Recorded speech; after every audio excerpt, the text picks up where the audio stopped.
Hello guys, and welcome to my Magicka Warden build update for Horns of the Reach. This is a very powerful Magicka Warden build. It's got 55k max Magicka, massive 15k damage shields in PvP. It deals a ton of damage and has great sustain. So let's jump into the build, guys. Let's check it out. I'm going to buff up for you guys so you can see the stats on it. Here we are coming in at 55k Magicka on the staff bar. Absolutely incredible. 2,265 spell damage. 17, just about 1,800 recovery unbuffed. With the pot, we go up to about 2k. And we do have the minor bonus from our Enchanting Growth Heal as well. Our stamina recovery goes up to about 1k buffed as well. We've got nearly 15k max stamina, so we have great stamina sustain on this build, which is something pretty sweet, especially for a more... kind of like, this is kind of like a medium distance fighter, so having that big stam pool for roll dodges, etc. is really, really good for the build, guys. Our physical and spell resistance are very low, and we don't buff them, as this is a shield-based defensive build, and our critical resist is also really low too. For our Mundus, we are running the Mage, guys. We are a Stage 4 Vampire. This is kind of just up to you. You don't really need to be a Stage 4 Vampire if you want Vampirism or not. I like it for the damage shield builds, but it's really up to the individual. And then the drink that we're using is Witch Mother's Potent Brew. This is going to increase our Magicka recovery, max Magicka, and max health. For the pots on this build, guys, I would recommend Tri-Pots, as we have all the buffs we need. Tri-Pots is going to be great for our sustain. And then another really awesome potion to use for this build is Essence of Immovability. Immune to knockback and disabling effects, so that's going to be your stam sustain there. Increase your stealth detection, so that's great for fighting Nightblades. And then finally, Restore Magicka as well. So we've got two very good potions for very different kind of situations, but they both work pretty interchangeably as well. Very good potions though, so two great options here. And then finally, guys, for the race on this build, I would recommend that you go with High Elf. I think it's the best choice for race on this build. Dark Elf is also a good choice as well. For the gear that we are running, we have a 5-piece Necropotence on, so this is going to be in our jewelry, our boots, and our sash. Then we have a 5-piece Shacklebreaker on, our helm, chest, legs, gloves, and our weapons. And then we have 1-piece Dama House on.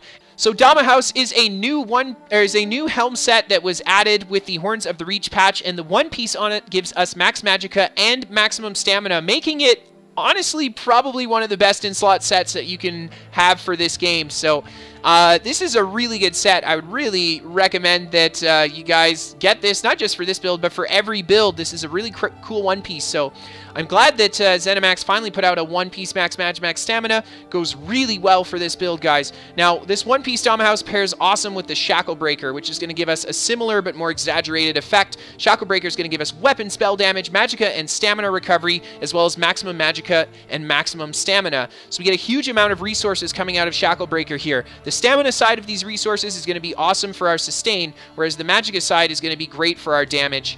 And I guess our Magicka recovery for sustain as well.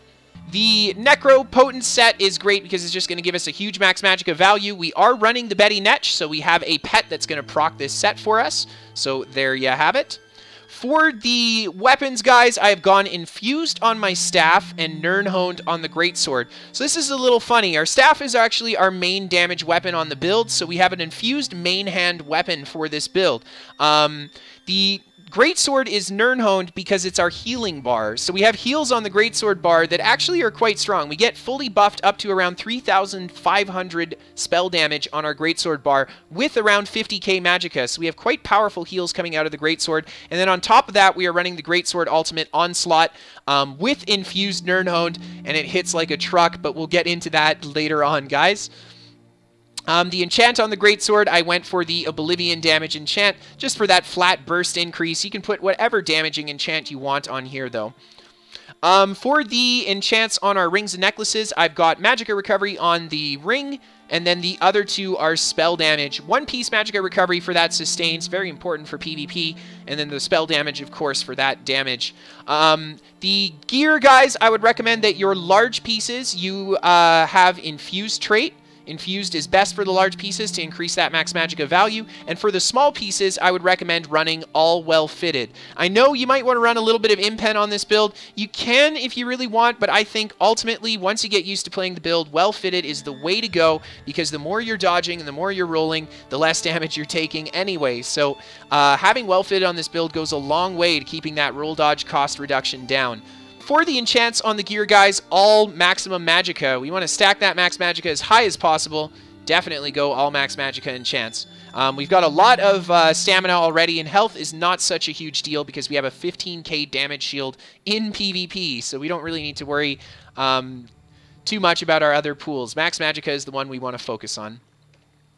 All right, so let's take a look at the skills we're using. We're going to start on the Destro bar, guys. So this is our main offensive bar. The first ability that we have here is Crushing Shock.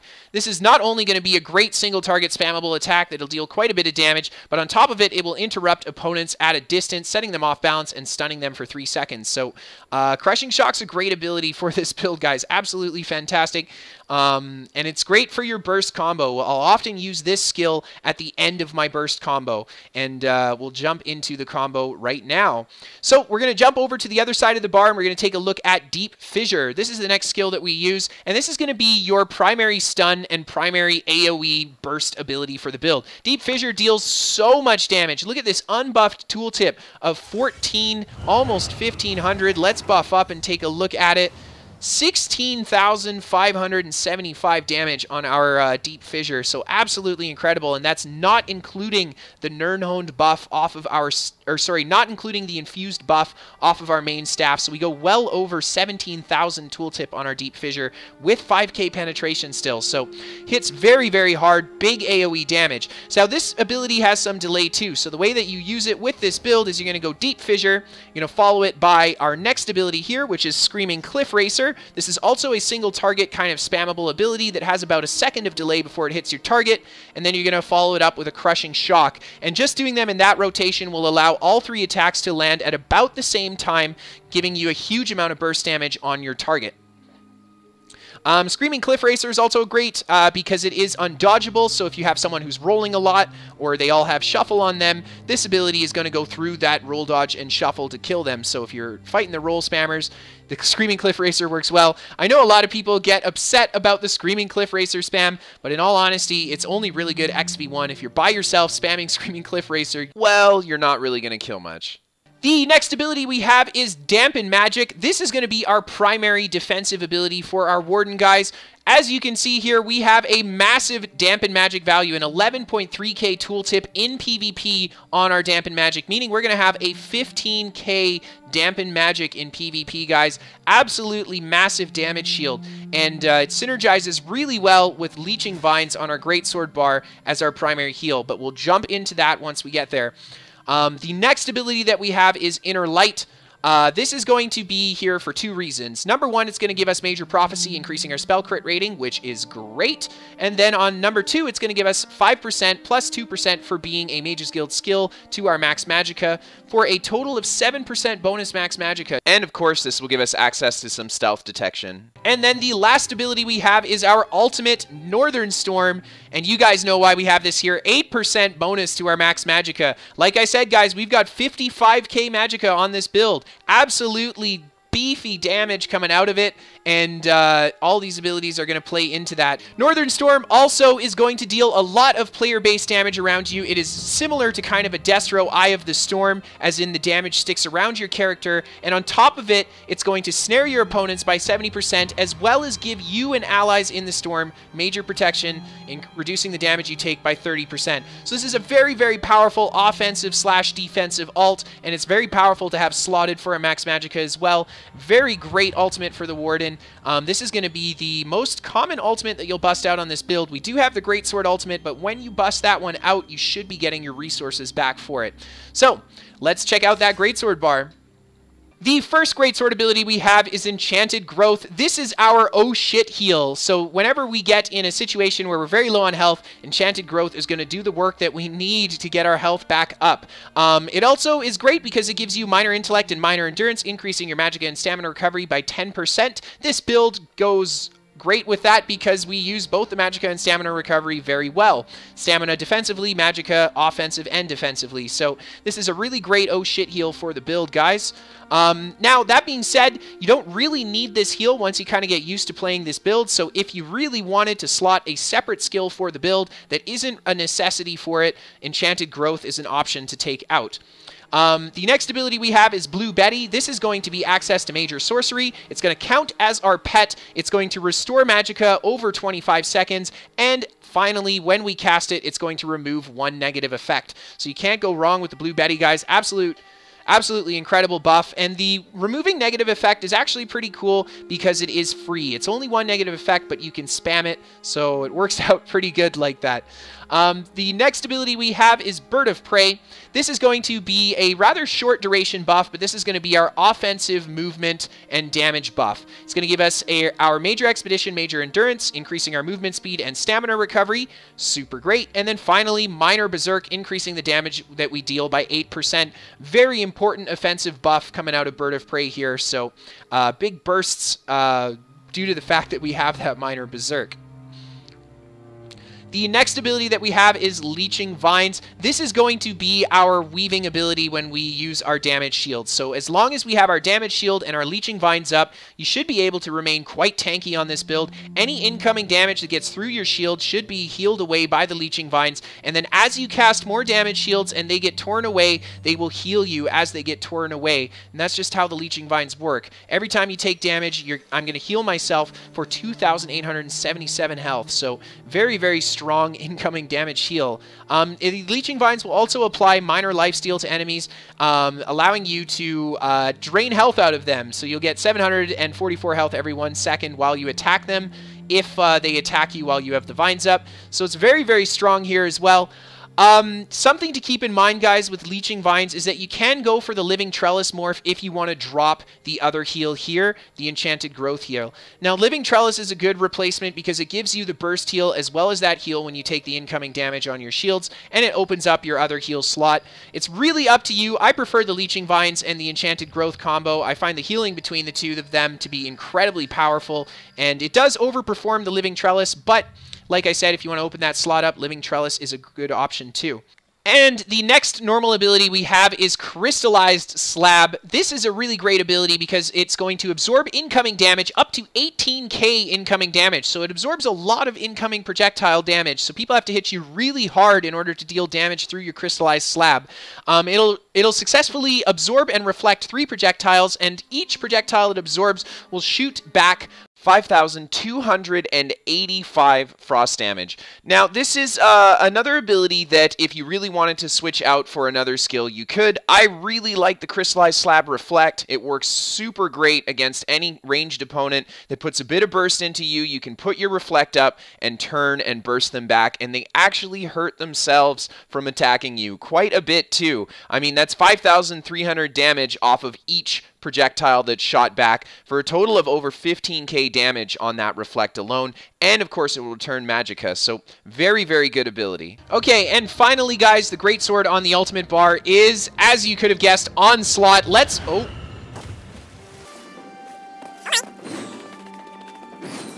Alright, so let's buff up so we can see that Onslaught damage. 20k tooltip on our Onslaught, guys. 20k tooltip. Absolutely incredible spike ultimate for this build, and this is why we have the greatsword on our Warden. Strike an enemy with a vicious blow, dealing 20k physical damage. This attack ignores the target's resistances and grants you physical and spell resistance equal to the amount ignored for 8 seconds. Killing an enemy with this ability will refund the cost. So not only does this hit like a truck, it ignores all armor. So the fact that we have 0 physical penetration is fine. This attack ignores all armor for us. And then on top of it, if we get the killing blow with this ability, we will return the ultimate's cost. And if you're in PvP, you'll also get bonus ultimate for killing a player. So this is an absolutely incredible ultimate for this build, guys. It hits so hard. This is your deadliest finisher that you have. We can drop so much combination damage already. Putting this ability on top of it means that we can actually kill those really tanky targets with the Onslaught. And yeah, it hits so hard. It hits so hard. You guys will see in the PvP commentaries just how good this Onslaught is. Okay, so let's move on to the champion points, guys. We're going to start in the green tree here. 23 Warlord, 2 Sprinter. Got to have some Warlord to break those stuns. In the Lover, we've got 64 Arcanist, 32 Mooncalf, 20 in Tenacity, and 4 in Healthy. Focus on Arcanist here, of course, for that Magicka recovery. Also, quite a bit into Mooncalf. The stamina recovery is great for us, too. And then, of course, the important passive here is Wind Running. Increase your health and Magicka recovery by 10% while sprinting. And also get a little bit of a movement speed bonus. In the Shadow Tree, we've got 61 in Tumbling, 13 in Shadow Ward, and 1 in Befoul. Tumbling, of course, for that roll dodge. Shadow Ward for helping us block, but big points in Tumbling. 21% reduced roll dodge cost. Like I said, guys, we roll a lot on this build. And then finally, we've got 1 in Befoul. That's just for, we had 1 point left over here. In the blue tree, in the Apprentice, we've got 26 Spell Erosion, 32 Elemental Expert, 9 in Elfborn, and 15 in Blessed. We are not playing a heavy crit build, so we have a lot of focus on Spell Erosion and Elemental Expert. This gives us a penetration value of just over 7,000 spell penetration on this build. So we have pretty decent spell penetration still because we are in light armor. Then, of course, we got a few points in Blessed for that healing. In the Atronach tree, I've got 61 Master at Arms to increase that direct damage. That's going to affect all of our outgoing attacks except for our Deep Fissure and our Northern Storm ultimate. And then we've got 47 in Staff Expert to increase the light and heavy attack damage that our Destruction Staff does. In the Ritual, I have 27 Mighty, 1 Piercing, and 2 in Thaum. 27 Mighty for our Onslaught ultimate. That's why we have the points here, just for Onslaught. And then 2 in Thaumaturge, just to kind of put the points, and 1 in Piercing where I could put them, as we do have diminishing returns, because the percentage will round down to 7%. The important passive to get here is Perfect Strike for that 12% weapon crit. And then finally, the important Magicka passive, of course, is Spell Precision for that spell crit. Okay, so that red tree, we've got a 61 in Ironclad and 8 in Resistant. So big focus on Ironclad. A lot of incoming bursty attacks are direct damage attacks. So Ironclad is going to be a direct counter to incoming burst through your CP tree. We got 19 Hardy, 19 Elemental, and 13 Thick-Skinned. So, Hardy Elemental Defender, this is going to reduce just our flat incoming damage taken. These passives are nice because they're going to affect how much damage our damage shields take too, and Thick-Skinned's going to reduce the incoming damage over time, also affecting how much damage the damage shields will take as well. And then finally, in the Lord tree, we have 37 Quick Recovery for 9% increased healing. Absolutely incredible healing. And then 61 in Bastion for that 21% increased damage shield strength. Bastion being a very important star. Like I said, we have a very powerful dampen magic that we need to keep up at all times because it is such a powerful buff. So there you have it, guys.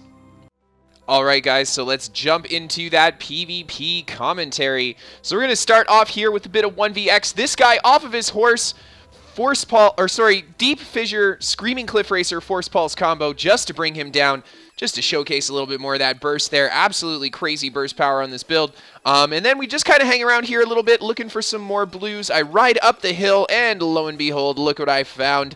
Another blue. Now, this is a cool fight because we fight a Magicka Dragon Knight in this fight. And this DK is not just very tanky, but he's also very good too. He plays really well, and he does a great job of locking me down. So as soon as these guys jump on top of me and swarm me, I go into my ultimate, Deep Fissure, Screaming Cliff Racer, Force Pulse on the one Nightblade, and I bring him down inside my ultimate very quickly there. So now I'm just left to fight the DK and this other Nightblade, and you really get to see kind of the one kind of weakness that I think this build has is being held in spot too hard. You know, this DK is doing a great job of keeping me immobilized, keeping me constantly snared. So maybe for this particular fight, having maybe forward momentum slotted on my greatsword bar would have helped out a bit for those snares. But you can see I have a lot of trouble landing my Deep Fissures because of this DK. I finally managed to land a bit of damage on that Nightblade and finish it off with a Screaming Cliff Racer into Light Attack Force Pulse combo. But now the DK is going to put some heavy pressure on me. And I am a vampire too, so this is a very tough fight for me. So he's doing a lot of damage, really holding me in place. I'm making sure to use my roll dodge to line up my Deep Fissures so they actually land on this guy. Roll dodge is one of your best methods to get that Deep Fissure to line up. About 2 seconds into it, you just roll and face the direction that you want to hit with your fissure, and it'll shoot out in that direction. So here you can see I'm just constantly using roll dodge to realign it, make sure I landed on this DK, but he is doing a fantastic job of blocking all of those attacks. And as you can see, he's wearing my Magicka bar too. He's doing a lot of damage to me. Those whips really hurt. They're taking out almost half my shield per whip, so he's hitting me quite hard with them. So I continue to fight this guy, just kind of like trying to stall now here a bit, trying to get my resources back up because I know that there's going to be more blues coming. I'm out here all alone, and in a prolonged fight like this, of course, the next thing that's going to happen is more enemy players will jump on top of you. So I'm just trying to land those heavy attacks on him, but he's still absolutely fantastic gameplays, blocking my heavy attacks, preventing me from getting the resources back. This guy's giving me a really tough time here. Another player shows up, starts hitting some lightning shots at us, just spamming some light attacks. I just kite behind the tree so he can't see me, and I go for a quick combo on him. I get him with the deep fissure. I go into my ultimate right away because I want to capitalize on taking this Nightblade down. Luckily, I'm in my ultimate. Another player hits me with a soul assault from behind, so I actually managed to tank that out thanks to the ultimate as well. The DK still putting a lot of pressure on me, so I'm just going to do a little bit of kiting back, and you really get to see how much roll dodging we do on this build here. So much stamina sustain on this build. It's kind of crazy to be able to play a Magicka build with this much rolling and still have the amount of damage shields and firepower that we have. So after getting behind the tree just to kite this Sork out, I'm trying to just get ready to set a combo on this Sork. I know the Sork is going to be very hard to kill. If I don't get him with a really quick spike, he's just going to start pounding those damage shields. The DK is still putting a lot of pressure on me. As you can see here, I'm taking tons of damage from him,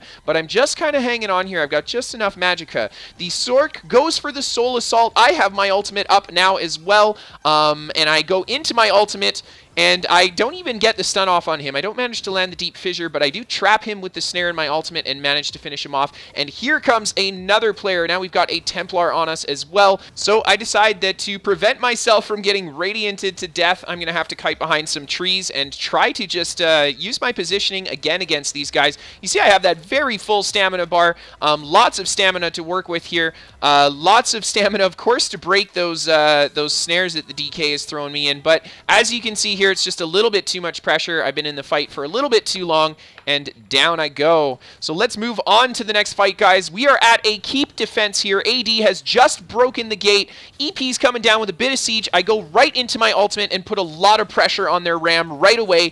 As you can see, the combined pressure of the snare, the damage of my ultimate, and the siege from my friendly players manages to drop quite a few enemy players on the front of the keep here. Now this is great because what this is going to do is prevent the enemies from pushing into the keep right away. It's going to give us a little bit of time to get our defenses up, get ready for them to do that big push that they're going to do. And as you can see, that's what we're doing here. We're resin our dead, making sure to keep the pressure on these guys, making sure we got all our siege up. And here comes the yellow. They're doing that organized guild push now. So we're going to do the same deal here. Mad Shadow Man is in party with me here. He goes ham into these guys. I go ham as well. I go into my ultimate, try to put a little bit of pepper into them, but they do so much damage. I quickly run as fast as I can, pop my heal, pop the vines, go into the damage shield, and as you can see here, I'm just keeping my reflect up, keeping my damage shield up, and keeping my vines up as I run away. I take a stun off the frags there, no big deal. I still got a lot of health and damage shields to go through, so I'm not too concerned. Peel right back up the stairs. Make sure to keep my deep fissures down on these guys because there's going to be a lot of them, and I want to keep that AoE pressure on them. So I go for a bit of a heavy attack, trying to get some Magicka here into the deep fissure. And unfortunately, no one really appears in front of me, so I just reset my deep fissure. There is my target here. We found a Templar. Put quite a bit of damage into him. He did block a majority of the combo, but that, I think, drained all his stamina, so he just kind of like stood there and died to the last couple of hits. I continue to attack these guys in the keep. A lot of the yellow have kind of split up by now. They've gone back to the rest of their group. We finished this guy coming out of the keep, and we're just going to kind of like play around with these guys. We're going to play the kite game, try to hold our ground. I get behind a Templar here. He doesn't really see me until he eats the stun a little bit too late, and I finish him off with the Greatsword ultimate there. Very nice fast kill on a tankier heavy armor Templar there. So that's what the ultimate's for, guys. Finishing off those tankier targets when you get that one-on-one opportunity. So the Zerg is still kind of focused on the front of the keep here. We're just still doing our thing when we're outnumbered on the keep. We can either wait inside and siege them, or we can sit outside and try to pull them apart at the walls and take them down one at a time. As you can see, we've attracted quite a few players here. I go off of the edge here, trying to get a burst combo, get my Deep Fissure to land on that Nightblade. I put a lot of damage into her, but it's not enough to kill her. Reset all my buffs, make sure my shield's up, come back around the corner, and put another pretty heavy Deep Fissure combo into one of those players there and take them down. I go for this Nightblade here with the Deep Fissure, Screaming Cliff Racer, Pulse combo as well, but, however, she stealths and gets away, and this is unfortunately where this recording stopped. It just kind of cut off here, so that is actually the end of the build video, guys. I hope you all enjoyed it. If you guys have any questions for me, feel free to put it in that comment section, and as always, guys, if you liked what you saw here, feel free to hit that subscribe button. And I'll see you guys next time. Have a good day.